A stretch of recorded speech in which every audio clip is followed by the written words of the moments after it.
who do you think is more pro-America and more an ally between those three names you said? Probably the Emiratis. And then? The Saudis. You put Israel last. Oh, you mean in terms of like ally towards U.S.? Like who between those three, Emiratis, Saudis, Israel, who do you put most? It's all transactional at the end of the day, right? None of them have loyalty to the U.S. Who do you trust more, though? Who do you trust more that at the end of the day, if their back's against the wall, they're going to side with us? I think the minute it's in any of their interest to go to China. You got to put one above the other, Glenn. You're not a fearless guy. No, I'm not trying to evade the question. I don't think it's. You're not a fearful guy. I don't think it's Israel. If that's what you're trying to push so me to say. who do you think it is, though? Who do you think is at the top? I think probably within the DNA of all these countries, the most pro-U.S. sentiment is with the Saudis. That's been a deeper, longer. Why do you think? Just because the relationship between the two is so critical, and the Saudis really need the United States to stay in power. Perfect. So who needs U.S. the least between those three? So you're saying Israel, Emiratis, not Qatar. Just put Qatar there as well. Who do you think needs the U.S. the least?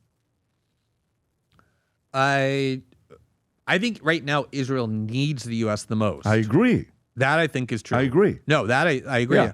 But who needs it the least? I mean, it could be at this point, those oil, all three oil companies have China, have India, have other countries they could deal with. Do you not think Trump knows that leverage?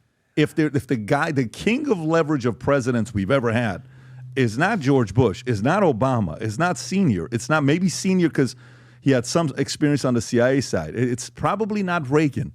This guy understands leverage. Yes, and there is leverage with the American president when it comes to Israel, for sure. And I think Trump does know that.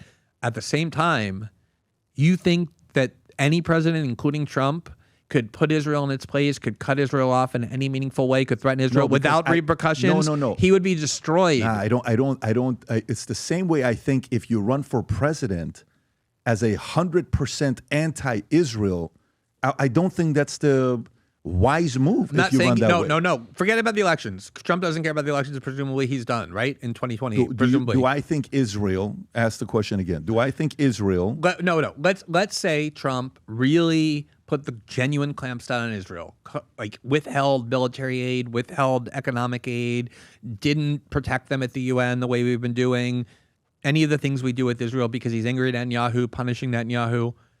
The hell that would rain down on Donald Trump from all of these power centers that control media, that control politics, that control Wall Street, that control Silicon Valley would be immense. It would be a shitstorm of the highest proportions. I see it in a different way.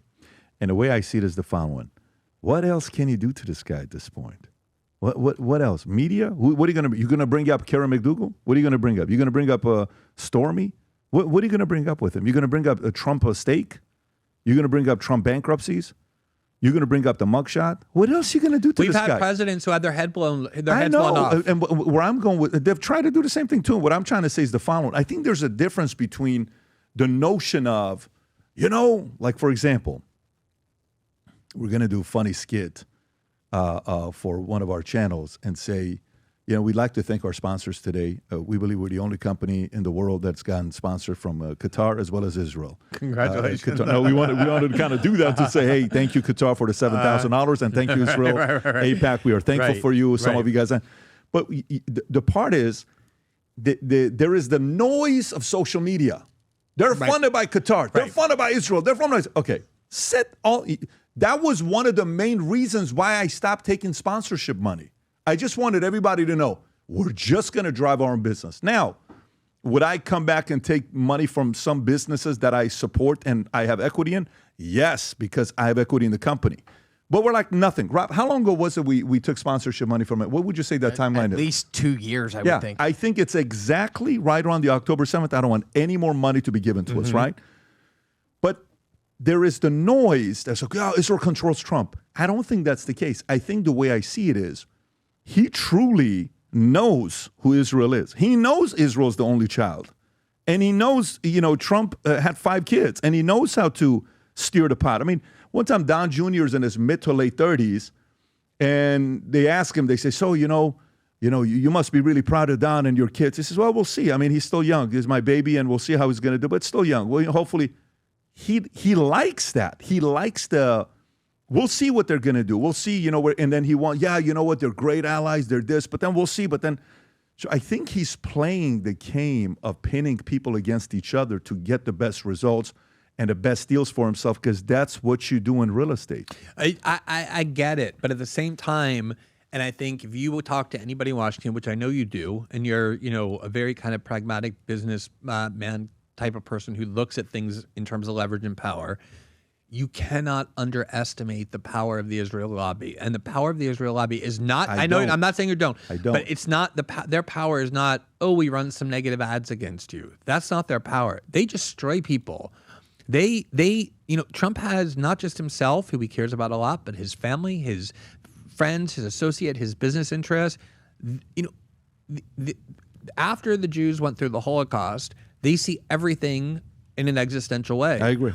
And can you blame him, by the way? No, I grew up, invested in that. I grew up in a very Jewish community, Jewish family. Would you consider them the most paranoid community in the world? Yes, I agree. Yes, which I don't necessarily think is. The whole we're 80 years out of the Holocaust. A lot has changed since then. But victimhood mentality is something that stays with you. It is a victimhood mentality, and people get a lot of ego benefits from victimhood. It's the currency in our culture. You're so funny. It's true. It's true.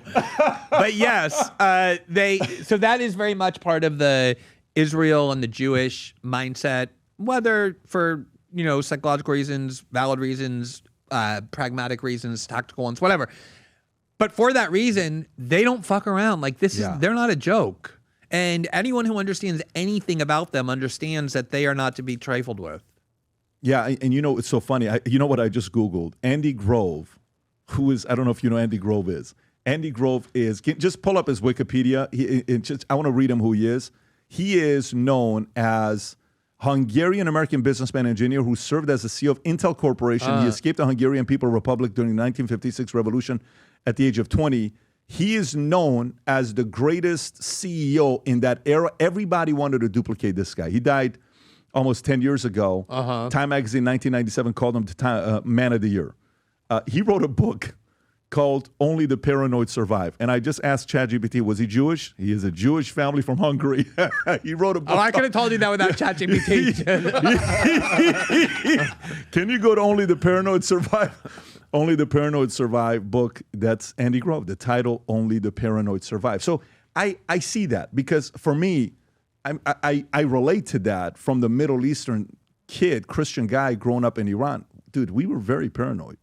We're like, hey, you have no idea. That was 40 years ago, not even 40 years ago, 89, whatever 89 is, right? 36 years ago. So I relate to that. I relate to the paranoid side. But I also relate that relate to America's making a mistake having an only child in the Middle East. And I think Trump's trying to get 3 or 4 kids to pin them all against each other. And that's how he's going to keep them honest. And I love that strategy. I absolutely love that strategy. Until he had that, he can't fully go like this on Israel. The moment he had that, he's like, boom, boom, boom, boom. And I think it's still Israel is the favorite child. It's still that's the case. But the favorite child is kind of like, whoa, what's going on? I think people are maybe realizing, I'm starting to get a lot of pow lately. I hope you're right. I hope you're right. I hope you're right. I want to believe that too. I understand what you're saying. I see the same things. I'll believe it when the U.S. actually takes concrete steps, not leaks to Axios or the Politico, that there's tension between Trump and Netanyahu. There was a lot of that around the negotiations over Iran, and I think that ended up being a ruse. You don't think there's tension between the two? Yeah, I'm sure there was tension between Obama and Netanyahu, and one of the last things Obama did on the way out is sign a $40 billion aid deal to guarantee Israel $3.8 billion automatically every year from the U.S. Treasury on top of whatever. I don't think Obama's Trump, though. I don't think Obama's Trump. I think the difference is, I think Trump is a boss of bosses. I think Obama's a great speaker and a great community organizer and a great politician. Nobody looks at Obama and says he's a boss. Nobody. There's a difference mentality here. And again, by the way, I could fully be wrong because of who comes after Trump. But also, just not to defend Obama, since this is the last person I want to defend, but one of the things he did on his way out, and he's on his way out, but okay, was he did sign that $40 billion deal, which is still in effect, this memorandum of understanding with Israel, $3.8 billion every year, automatically on top of the 20, 25, 30 billion we give them every time they want to start a war, plus the money we give to Egypt and Jordan, which is mostly for Israel, all the other expenses. Obama did that. But then also on the way out, there was a Security Council resolution to condemn Israel for its occupation of the West Bank, which the UN wanted to declare illegal. The U.S. has always vetoed any anti-Israel resolution. Obama refused to use his veto power, didn't vote for it, but abstained, and that's what allowed the resolution in the Security Council to pass. So that was a pretty... I have an opinion on that, though. My opinion on that is Obama never liked Israel. His middle name is Hussein. Obama's never been an Israel fan. Trump has been in business with Jews his entire life in New York. Trump understands Jews better than Obama understands Jews. Obama hates Jews. Not hates Jews. Obama's not a, let me use a different phrase. Israel is not in the top 20 of his favorite countries in the world. Obama. I don't think Obama wakes up in the morning saying, oh my God, I love the people in Israel. I love what that country but the money for. flowed. The money flowed under Obama. The weapons flowed up under Obama. You said something very powerful. You said something very powerful at the beginning of it that we don't know all the conversations. You said something about the fact that, when you were on the inside trying to help Snowden get pardon, and then you talked about the camp that came out and said, the McConnells and, all these other guys saying, hey, if you do, we're going to make sure we continue this. So who knows why he did that, because what threats he had. Who knows? But that's my point. I think if Trump were to take meaningful steps against Israel, I think the amount of threats and punishments and attacks that would be unleashed would be almost impossible to overstate. And I understand what you're saying. Look, they've thrown everything at Trump. Not from the Israel lobby. Yeah, but I don't think you do. I don't think he's trying to. I don't think what you think is success is the same thing as what Trump thinks is success. What is success? In my opinion, it's making sure Israel's no longer the only child in the Middle East. But toward what end? Well, towards having a couple other alternatives that get along with us. So that we can reduce aid, so that we don't have to give them all the weapons, we don't have to defend them all the time? So we can steer a little bit of competition and a little bit of a, like for example, you say the money. Okay, let me go back to the business side as well. When say you're writing $50 million of insurance every year, okay? And you have this one carrier that has okay products, not the best products, but they have a very good reputation in the marketplace. And you don't want the marketplace to say, Patrick Bet-David lost contract with AIG. Why did he lose contract? Let me investigate it, right? So guess what? You give that company $2 million of business. What's $2 million of business? Nothing. But you give it to them for them to be happy with the quality.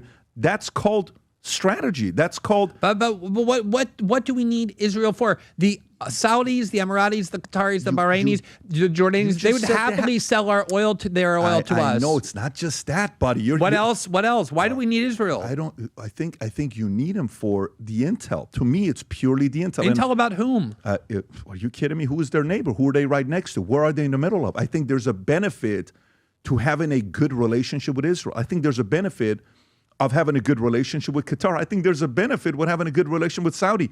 I think there's a benefit with having a good relation with those guys. I think the relationship with Israel on the net is more harmful to the United States than it is beneficial. We have, the one thing I know, I spent 3 years of my life reading through it, is the capacity of the U.S. intelligence agency, the NSA, how much eyes and ears we have on every part of the world. We don't need Israel to spy on us. How do we have it in the Middle East? How do we have it in the Middle East? We have the gigantic. We prop up the Egyptian and the Jordanians. They do whatever we tell us. We have the gigantic military base in the middle of Qatar. You think they're as effective as Mossad? I don't think that the Mossad isn't there to pass us good information. The Mossad is there to give us information it wants us to have to provoke actions that are favorable to Israel. By the way, I don't disagree that they're going to give us the best information because they're going to be Israel first. I fully believe that Israel is Israel first. But Israel sits there and says, we kind of need America to be able to stay here and do our things. And I think that leverage can be used. It can be, but there's also a hugely powerful Israel lobby that I think has control and a stranglehold over American politics.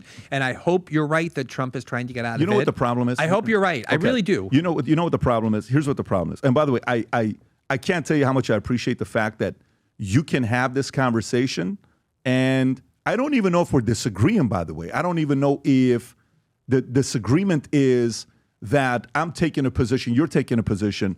Where I'm going long term is the idea of, no, they're the enemy, they're this, they're that, and I can't change my position because of this. And then, no, they're because of this, without Israel, we can't do this, we have to do this.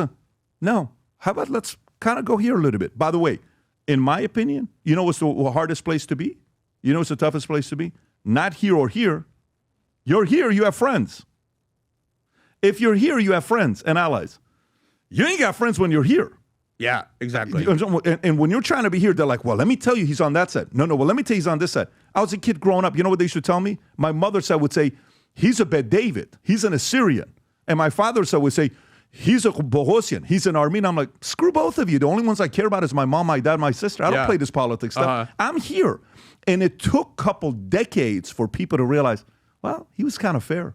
You know, he was kind of fair with being. So I think. Well, to be clear, like if you talk about it morally and ethically, I do think what Israel has done in Gaza is one of the worst crimes, certainly of this century. So I don't want to pretend that I'm nuanced about that. However, I think when we're talking about U.S. policy toward other countries, toward in the region, you have to be analytical about it. It's not driven by, self-righteous moralism. It's driven by. This is better for content, by the way, if you think about it. Yeah, This is very effective for content. This is not. No, exactly. If you and I were just screaming at each other about Israel and its morality in Gaza, it would, you would, look, they got into the screaming match. Yeah. But I think this is much more substantive, much more important, much more. I trust that he's doing business. I trust he's looking at this as a business deal.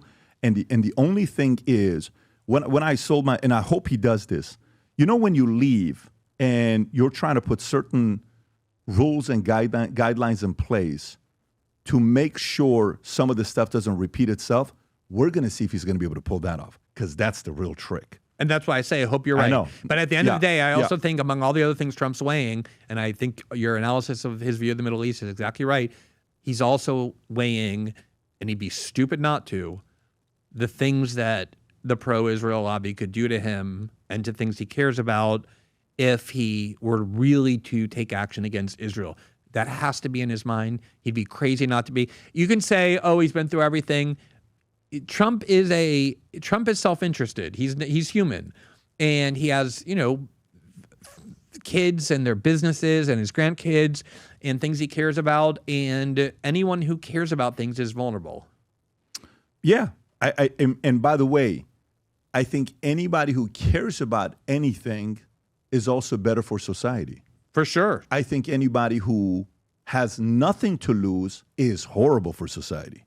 Yeah. When you have kids, like I tell my kids, man, be friends with other kids who have things to lose. You want to be friends with kids who have nothing. And let me tell you, when I was 16 years old, I probably wasn't the best kid to be friends with. Right. Because I was in a very bad place. Yeah. I had nothing to lose. So I understood a lot of parents of my friends that would say, don't befriend Patrick, because I had nothing to lose. Right. I was in a reckless place. I joined the army. That saved me. Then I got out. I had dreams. I had a vision. Then I had something to lose. Then I stayed locked in. I stopped hanging out with the friends that were going to destroy my life. Some of them went to jail. Some of them died. Some of them went away, like literally deported. And somehow I made it. But because I think it is good to have things to lose. I think it is good to have. That's why God created a certain situation when we have kids. You look at the world in a different way. I think that's healthy. Totally. I should think that's healthy versus the other side. Totally that agree. doesn't. Okay, so let's go back to it. Number one is Epstein. We're on the same page. Ukraine, U.S., Israel. What's 4 and 5? That you would like to see a whistleblower come. By the way, what a long episode. I don't even know how the hell you're going to cut this clip. Good luck. Because we stay on this one topic. So what would you say 4 and 5 is? You get into Israel, and it's very hard to get out of it. But we're out of it now. I would love to see a whistleblower inside the CIA to come forward and talk about the things that agency in particular is doing. Okay. And then obviously I would love another NSA whistleblower as well, because I think that spying, Snowden was, 12 years ago now? I want to know who they're spying on, how they're using that spying, whether I know they're spying domestically, but exactly on whom. Okay. After 2 years of working on this, we have finally pulled it off. And let me tell you what it is. Every time we do the Vol conference, if you've attended, you know this. I stand up and I speak for probably 45 hours is what I do at the Vol conference. And I love it. I love being around the guys. I love it. But I wear the Ferragamo shoes when I do this. Or I wear some kind of dress shoes. Eventually, for the last 25 years, I've always been on stage walking. I'm like, you know what? I'm sick and tired of it. I want a shoe that I'm comfortable wearing. And here's what I love. I don't like shoes that are so heavy. That's a dumbbell. You can use it as a weapon. I don't want that. Like the Xenia, you carry it. I have so many of them, but they're so heavy. Like you can literally curl the Xenia, the shoes, and you'll get a pump within 30 reps. And I wanted the combination of the Hoka, the On Cloud, the Super Foam, because there's a big thing going on right now with the Super Foam where the bottom of the shoe, you wear it. You know which ones I'm talking about, the On Cloud or the Hokas, right? They're so comfortable. And I said, what if we take luxury and then combine it with the super comfort? What would that look like? And let's build it in Italy. So what do? We went to Italy. We designed the shoe in Florida.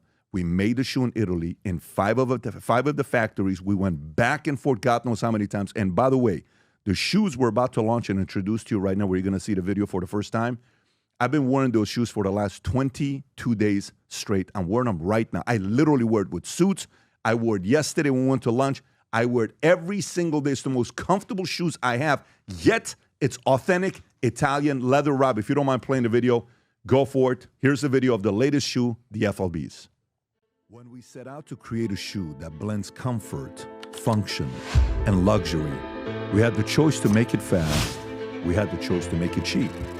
We chose neither. Instead, we chose Tuscany, Italy. We chose true Italian craftsmanship, each pair touched by 50 skilled hands. We chose patience, spending 2 years perfecting every detail, and we chose the finest quality at every step. Introducing the Future Looks Bright collection. Not rushed, not disposable, not ordinary. Rather, intentional, luxurious, timeless. Boom. There you go. Designed in Florida, 100% made in Italy. 50 hands touch each shoe that was made. And here's what's unique about it. I want to kind of show this to everybody that knows this. And I've worn pretty much every one of these shoes. So if you compare this, the Italian leather, of course, it's made in Italy. It's not assembled, made in China, assembled in Italy, 100% made in Italy, assembled in Italy. It's FLBs, Berlutis, which are $18.40, Ferragamos are $8.95, Xenias are $11.90, and Gucci's are $9.50. Leather premium lining, all of them except for Gucci. Laceless feature, it's the FLBs, the Berlutis, you have laces, Ferragamos laceless, and then you have also the Xenias, and then the Gucci's have the laces. I don't want to wake up in the morning, put laces on. I want to get out the house. Took me 3 seconds to put my shoes on today. Craftsman, 5 different Italian factories all made this shoe. Berlutis are the same as us, as well as FLB. But the only shoe, these trainers, the only one in the world today, according to the factories that told me this in Italy, that has the super foam, the only one that has the same super foam used in the On Clouds and the Hokas, it's the FLBs, and they're officially out, and you can place the order. Here's a challenge. We only have 1,000 of these pairs. And when you say 1,000 of these pairs, they start from size, I believe, is it 8? It goes 8, 9, 10, 10.5, 11, 11.5, 12, 13. Those are the sizes that we have. And the shoes that you can get today, the colors, you have access to, Rob, if you can go back there, you can have access to those browns, which is absolutely beautiful. And by the way, the brown on the bottom, the stitching on the side is a left stitching. If you can change the picture, and on the bottom it says the future looks bright. Look at the white lines on the side. It's beautiful. The only ones we have right now that you can get sent out today are the black and the browns. If you do want the white to pre-order, I would highly recommend you do so. They're going to come out the second week of December. So the white and the navy blue comes out the second week of December. The browns and the blacks are available. If you believe the future looks bright as much as we do, go place the order. There's nothing like sitting in the boardroom with your trainers and you put your feet over your knee and people look at the bottom of your shoe and it says future looks bright. That's how you get deals done. All right, so they're out. I'm excited to announce it, and I'm very happy for people to go sport it. When you get them, take pictures, send it our way. We're going to show all these shoes, all the pictures that are being taken. I already got a bunch of them sent to me on Instagram. Go to vtmerch.com, place your order. It's all over the website. Maybe buy it for your husband, buy it for your brother, buy it for your coworkers, buy it for your best salespeople if you want to let them know the future looks bright. If you enjoyed this video, you want to watch more videos like this, click here. And if you want to watch the entire podcast, click here.